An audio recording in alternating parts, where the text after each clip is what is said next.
Hello guys, welcome back to my channel. Thanks for watching and subscribing. And it's been a while since my last post, and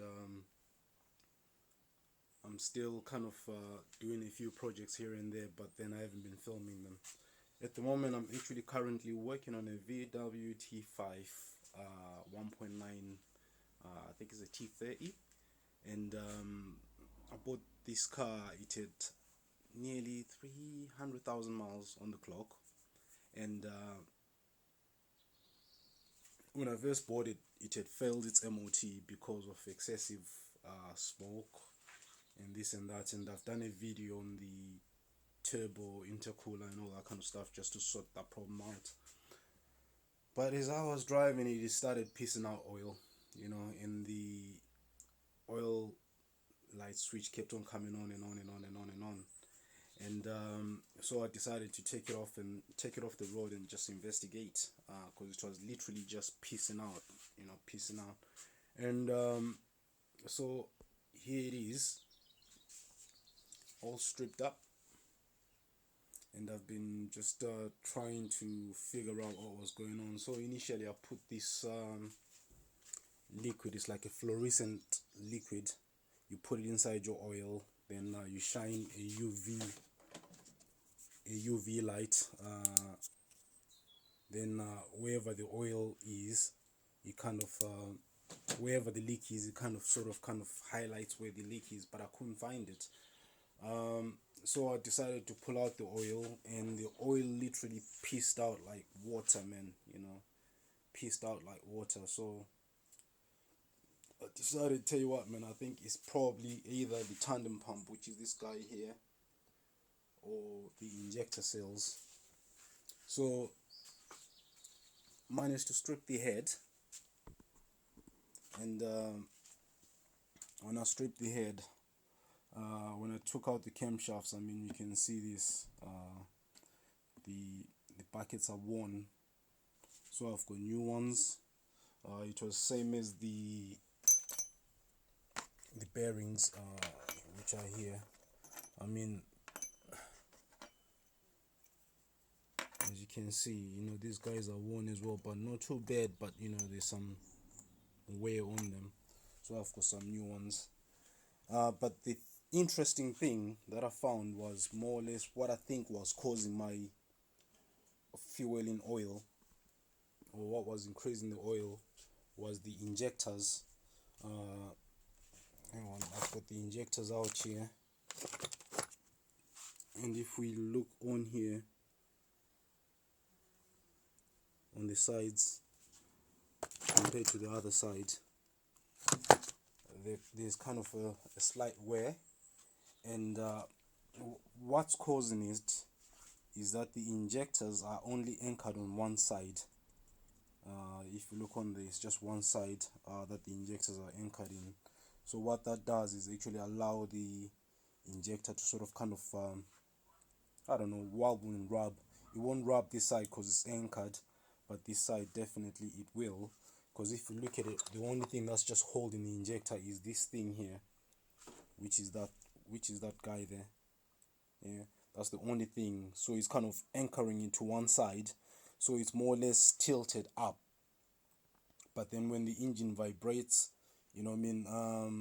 because it's not actually a solid contact, as you can see, it just hooks on. Let me show you.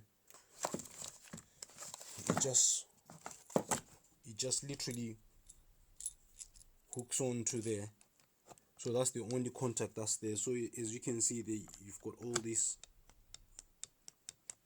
movement, which allows it to sort of move to that side. So the solution that I think I'm going to do is I want to cast using plaster of Paris. I want to cast like an anchor bracket which will use this let me show you. Yeah, which will use these bolts here to actually sort of kind of anchor the the injector, so that, like, you know, I mean, the whole thing is held up rather than like, um, so that the whole injector body is actually held up rather than just holding one end, which is this side.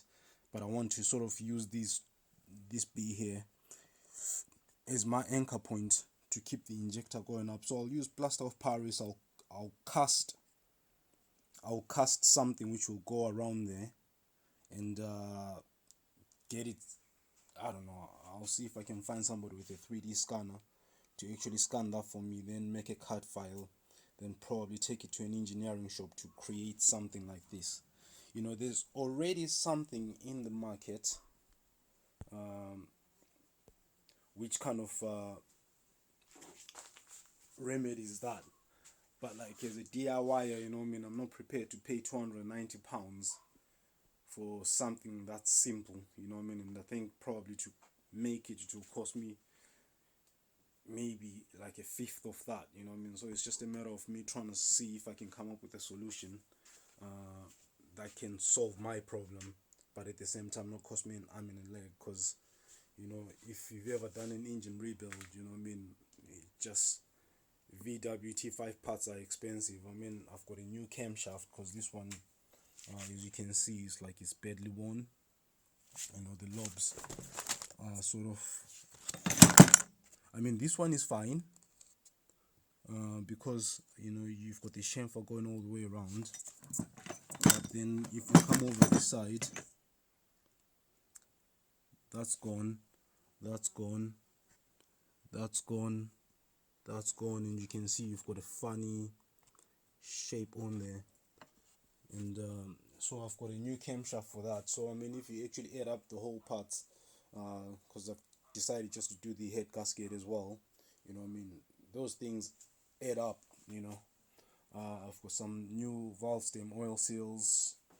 Let me see what else. I've got some new injector seals, rocker covers and all that. So literally all I just want to do is more or less do the top end, and I've also got the bottom end bearings as well. I don't know where did I put this, those suckers. Yeah, there, you know.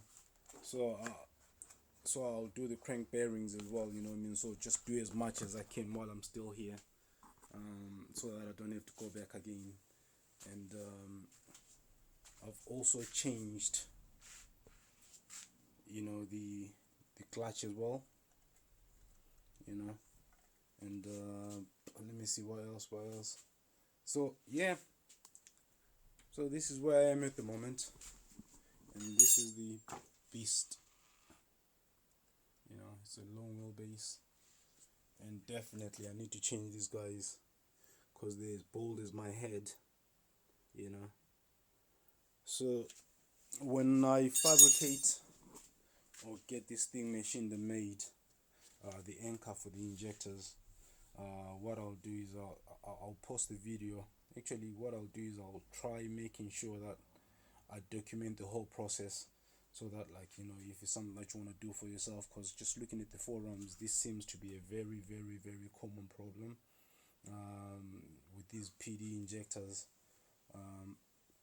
So I'll just post it for you guys so that you can more or less replicate my process, you know. Because the only guys that sell that is I think it's a company called Darkside, and they want nearly like £300. Like, if you, I think the part is 294, but if you add all the VAT and stuff like that, it's like 300 quid.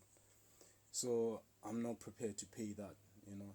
So I'll try sort of fashioning something for myself, and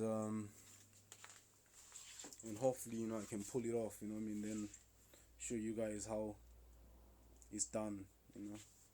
And by the way, guys, like, if you ever strip your injectors, a kitchen tray is one of the best things that you can use just to store your injectors and the little goblins, so that you don't get things mixed up.